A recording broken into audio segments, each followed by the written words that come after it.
का क्या कहना। ओम शांति।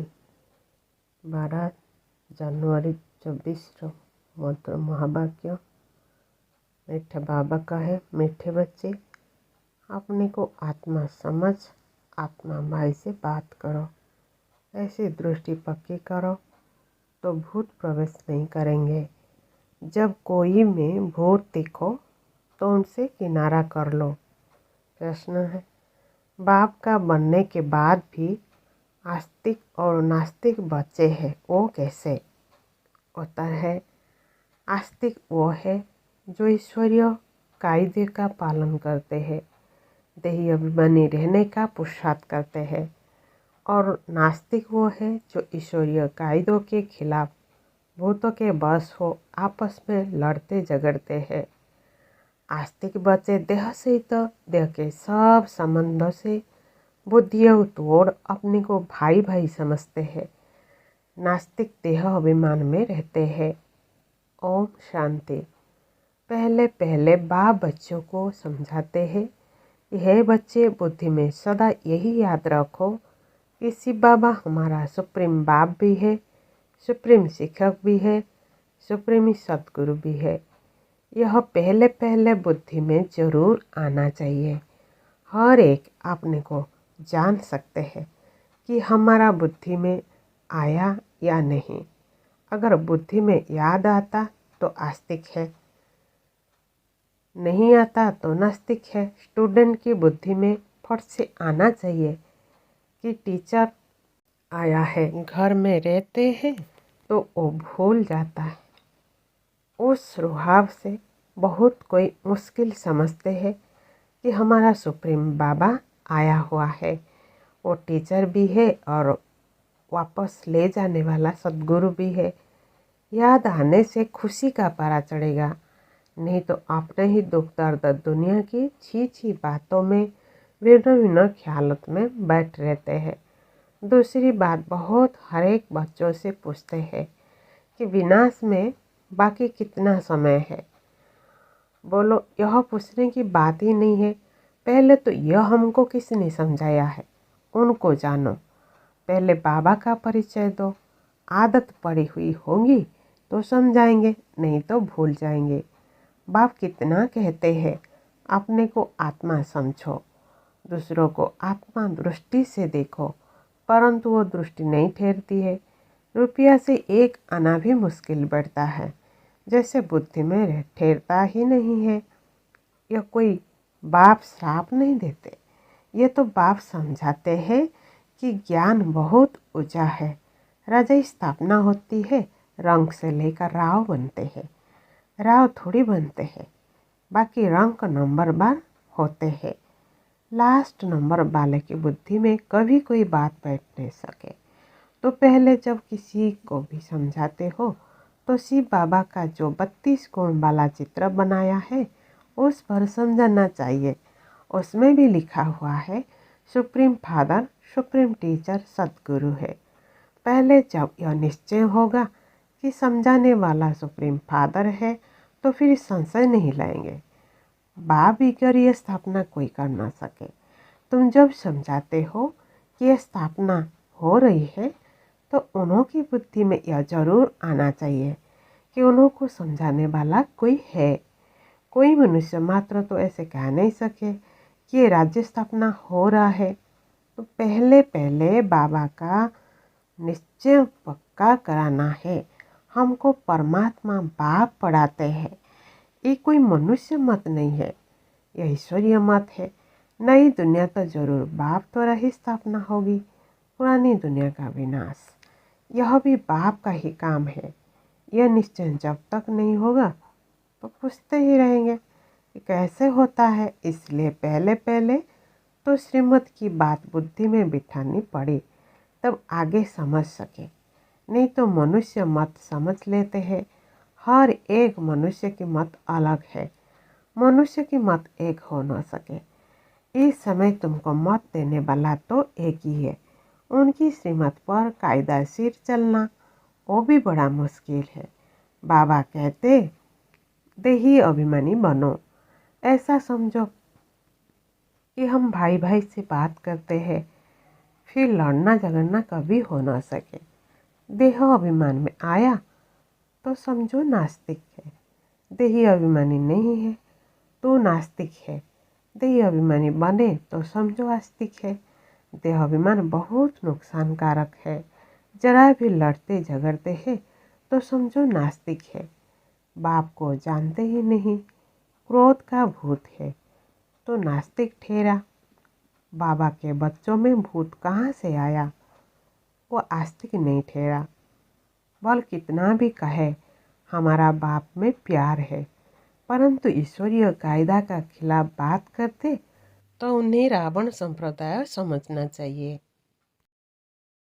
देह अभिमान में है, कोई में भूत देखो तो दृष्टि खराब देखो तो हट जाना चाहिए। भूत के आगे खड़ा रहने से भूत की प्रवेशता हो जाएगी। भूत भूत में लड़ पड़ते हैं। भूत आए तो पूरा नास्तिक है। देवताएं तो सर्वगुण संपन्न होते हैं, वो गुण नहीं है तो नास्तिक है। नास्तिक वर्षा थोड़ी ही लेंगे, जरा भी खामी नहीं होनी चाहिए, नहीं तो बहुत सजा खाकर प्रजा में जाना पड़ेगा। भूत से दूर रहना चाहिए। भूत का सामना किया तो भूत आ जाएगा। भूत से कभी सामना नहीं किया जाता है, उनसे जास्ती बात भी नहीं करनी चाहिए। बाप कहते हैं यह है भूतों की दुनिया। भूत जब तक निकले नहीं है तो सजाएं भी खानी पड़ेगी, पद भी पा नहीं सकते। लड़ाई तो एक ही है, कोई राव बन जाते हैं, कोई रंक बन जाते। राव की दुनिया थी, अभी रंकों की दुनिया है। सब में भूत है। भूत निकालने का पूरा पुरुषार्थ करना चाहिए। बाबा मुरली में बहुत समझाते हैं, किस्म किस्म के स्वभाव होते हैं, बात मत पूछो। तो प्रदर्शनी आदि में पहले पहले बाबा का परिचय देना है। बाप कितना लवली है, वो हमको ऐसा देवता बनाते हैं। गायन भी है, मनुष्य से देवता किए देवता थे सतयुग में, तो जरूर उनसे पहले कलयुग था। यही सृष्टि चक्र का ज्ञान भी तुम बच्चों की बुद्धि में आव है। वहाँ ये ज्ञान इन देवताओं में नहीं रहेगा।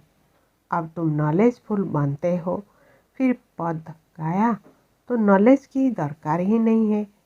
यह है भेद का बाप, जिससे 21 पीढ़ी तुमको स्वर्ग का वर्षा मिलता है।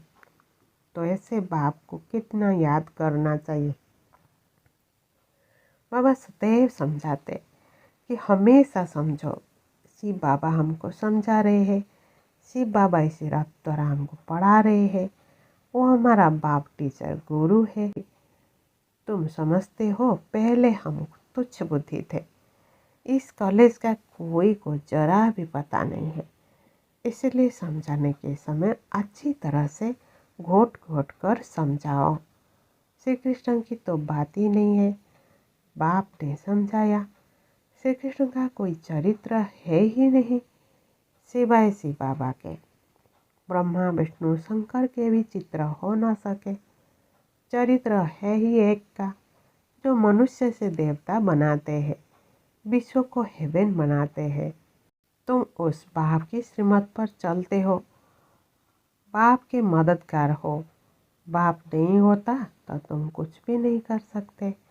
तुम अभी बात नाटे पैनी से बात पाउंड बन रहे हो। अब नंबर बार पुरुषार्थ अनुसार तुम सब जान गए हो। तो पहले पहले बाप का परिचय है। सतयुग में देवताओं की भेद की बादशाही है।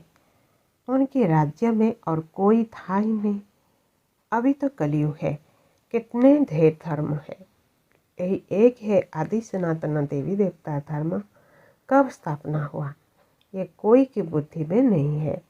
तुम बच्चों को भी बुद्धि में नंबर बार पुरुषार्थ अनुसार तो पहले पहले बाप की महिमा पर अच्छी तरह से समझाना चाहिए। हम जानते हैं जरूर बाबा से हमको पहचान मिली है। बाप कहते हैं सर्व का सद्गति दाता भी मैं हूँ। कल्प कल्प मैं तुम बच्चों को राय देता हूँ कि अपने को आत्मा समझो और मुझे याद करो, तो आत्मा पति से पावन बन जाएगी। आत्मा अभिमानी भव। दूसरों को भी आत्मा समझने से तुम्हारा क्रिमिनल आई नहीं होगी। आत्मा ही शरीर द्वारा कर्म करती है। हम आत्मा है, यह आत्मा है, यह पक्का करना। तुम जानते हो, पहले पहले हम 100% पावन थे, फिर पतित बने। आत्मा ही बुलाती है कि बाबा आओ। आत्मा का अभिमान पक्का रहना चाहिए और संबंध सब भूल जाने चाहिए। हम आत्मा स्वीट होम में रहने वाले हैं, यहाँ पाठ बजाने आए हैं।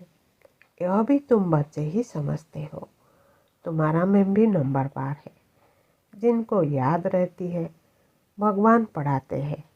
कितनी खुशी रहनी चाहिए।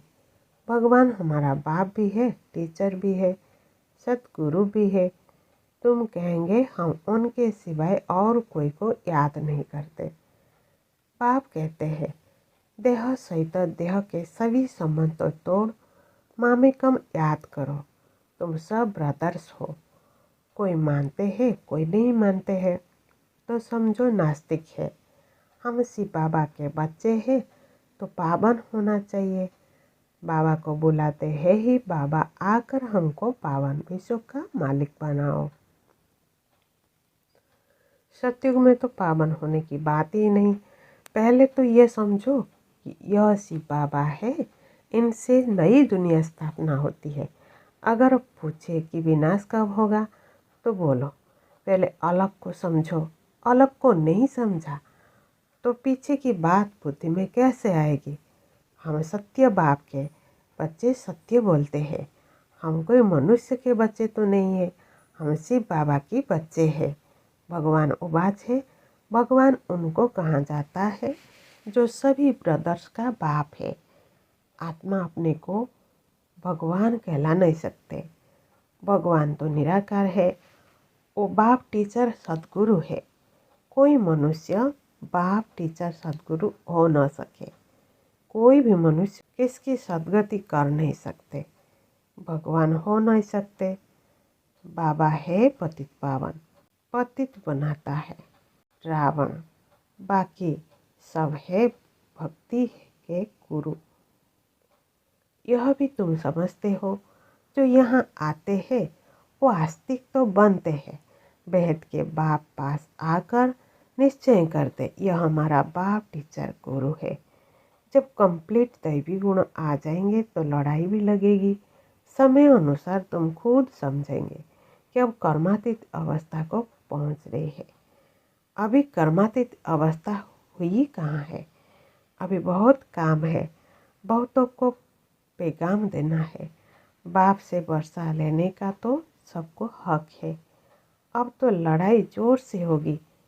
फिर यह हॉस्पिटल, डॉक्टर आदि कुछ नहीं रहेंगे। बाप बच्चों को सम्मुख समझा रहे हैं कि तुम आत्माएं 84 जन्म शरीर धारण कर अपना पाठ बजाती हो।